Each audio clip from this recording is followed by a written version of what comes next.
हम लोगों ने उसमें कहा कि महिलाओं को आरक्षण मिलना चाहिए, लेकिन अगर उसमें हम लोगों ने यह उदाहरण दे दिया कि आज की तारीख में 39 एमपीज महिलाएं हैं और उसमें मात्र 4 ओबीसी की हैं, अगर हम लोगों ने कह दिया कि इसके लिए आप ओबीसी का भी उसमें एक प्रोविजन कर दीजिए, आरक्षण के अंदर आरक्षण, तो क्या अन्याय हो जाएगा? नेशनल विमेन कमीशन बना हुआ है अध्यक्ष महोदय, उसमें ओबीसी के लिए कोई रिजर्वेशन का प्रावधान नहीं है, एक भी मेंबर, यह प्रावधान नहीं है कि एक मेंबर ओबीसी का होगा। और बनाते हैं नेशनल विमेन कमीशन में, हमने पूछा, एक भी ओबीसी महिला नहीं है। और यहां पर लोग कहते हैं कि हम सभी महिलाओं का प्रतिनिधित्व करते हैं। कहां सभी महिलाओं का प्रतिनिधित्व करते हैं?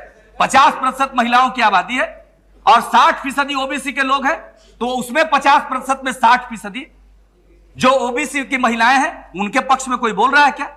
जो महिलाओं के नाम पर संस्थाएं चलाते हैं, उनके नजदीक हम लोग जब गुहार लगाते हैं तो उधर उनका ध्यान नहीं जाता है। वो कहते हैं कि बाकी सब चीज हम तय कर लेंगे। अरे भाई, बाकी सब चीज आप कौन तय करने वाले होते हैं? ये सदन तय करेगा। और हम लोगों का क्या इसमें रुख है?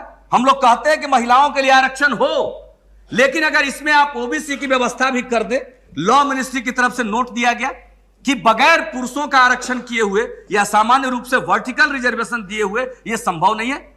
आपने नेताओं की बैठक बुलाई, हमारे पार्टी के अध्यक्ष जॉर्ज फर्नांडिस साहब उसमें गए और उसमें उन्होंने कहा कि मैं 5 वाक्य में लिख देता हूं, यह संविधान का संशोधन है, एक साथ ही और संशोधन हो जाएगा। क्या आप